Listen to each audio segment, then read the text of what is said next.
तीन महामूर्खों की रहस्यमयी कहानी। किसी ने सच ही कहा है कि मूर्खों को समझाना अपने ही समय और बुद्धि दोनों को व्यर्थ करना है, क्योंकि वह सही बात को भी गलत समझ बैठता है। बहुत पुराने समय की बात है। एक घने जंगल के किनारे एक छोटा सा गांव था। उस गांव में तीन दोस्त रहते थे। एक का नाम नंदू, दूसरे का नाम भोलू और तीसरे का नाम गप्पू था। पूरे गांव में उनकी एक ही पहचान थी। वे तीनों बहुत बड़े महामूर्ख थे। वे हर काम बिना सोचे समझे करते थे और जो भी उन्हें समझाने की कोशिश करता, वे तीनों उनका ही मजाक उड़ाते। उनको अपनी ही बात सबसे सही लगती थी। एक दिन बहुत कड़ाके की ठंड पड़ रही थी। ठंड हवा चल रही थी और तीनों दोस्त कांपते हुए जंगल की ओर निकल पड़े। उन्हें लगा कि जंगल में कहीं न कहीं आग मिल जाएगी, जिससे वे अपने शरीर को गर्म कर सके। चलते चलते वे बड़े पीपल के पेड़ के नीचे पहुंचे और वहीं बैठ गए। ठंड इतनी ज्यादा थी कि ठंड से उनकी हालत खराब थी। तभी पहले यानी नंदू ने बोला, भाई अगर हमें आग मिल जाए तो हमारी ठंड दूर हो सकती है। तभी दूसरे ने यानी भोलू ने तुरंत कहा, यहां इतनी सारी सूखी पत्तियां पड़ी हैं, क्यों न हम इन्हें इकट्ठा करके आग जलाने की कोशिश करें। तभी तीसरे यानी गप्पू ने भी हामी भर दी। तीनों ने मिलकर सूखी पत्तियों का एक बड़ा ढेर लगा लिया। अब सबसे बड़ी समस्या उनके सामने यह थी कि उन्हें आग जलानी नहीं आती थी।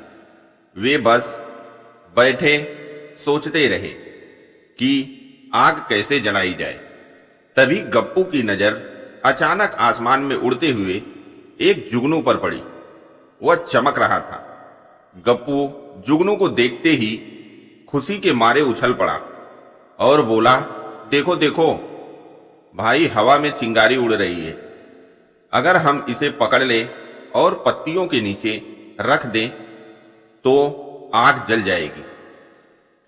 तीनों को यह बात बहुत अच्छी लगी।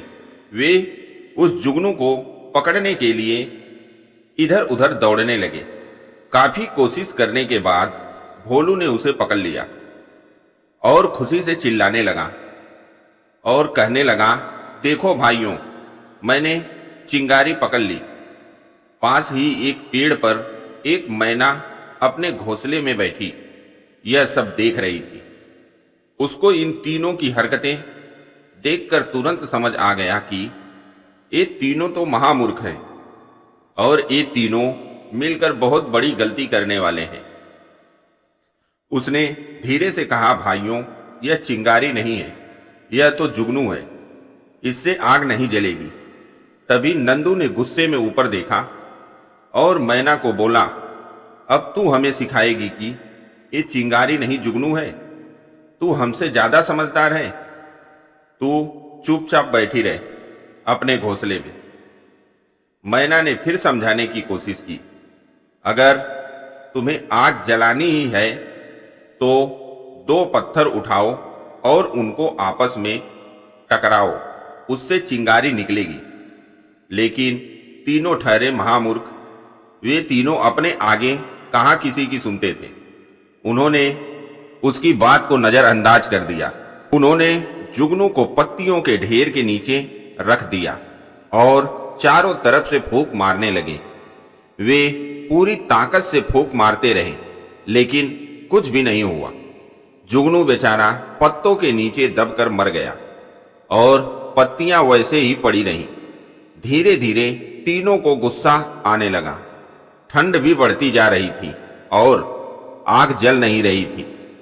गप्पू बोला, यह सब उस मनहूस चिड़िया की वजह से हो रहा है, उसने हमारा ध्यान भटका दिया।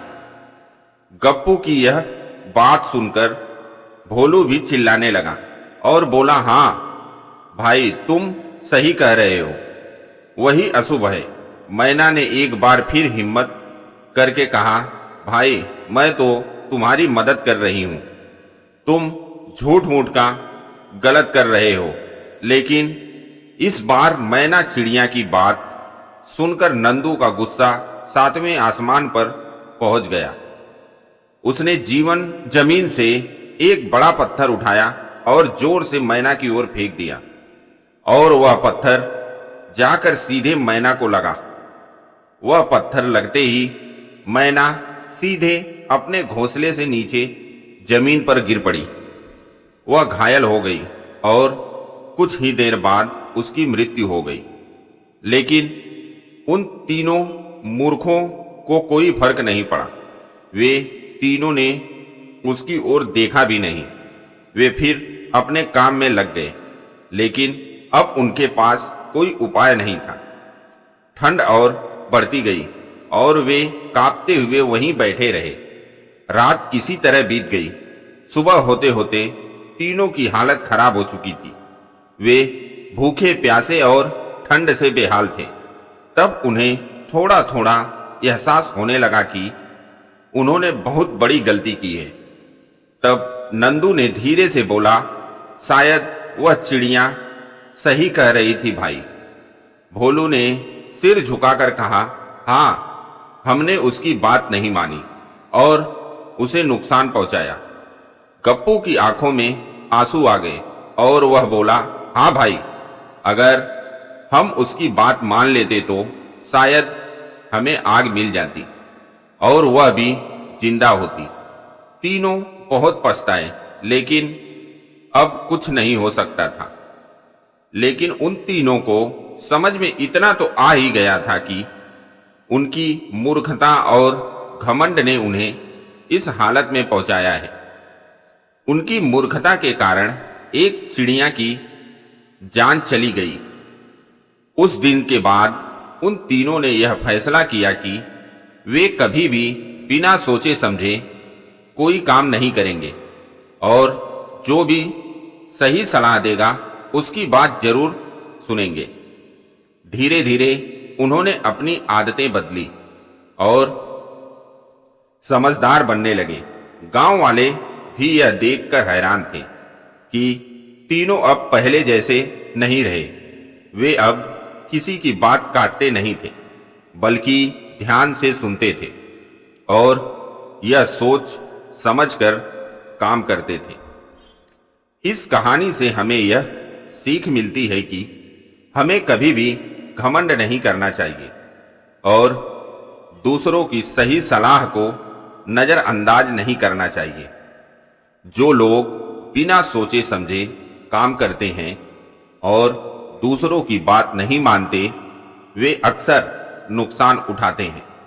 समझदारी इसी में है कि हम धैर्य रखें, सही गलत का फर्क समझें और दूसरों की अच्छी बातों को अपनाएं। यह वीडियो आपको पसंद आया हो तो लाइक करें, चैनल को सब्सक्राइब करें और हमें कमेंट में जरूर बताएं कि यह कहानी आपको कैसी लगी। धन्यवाद।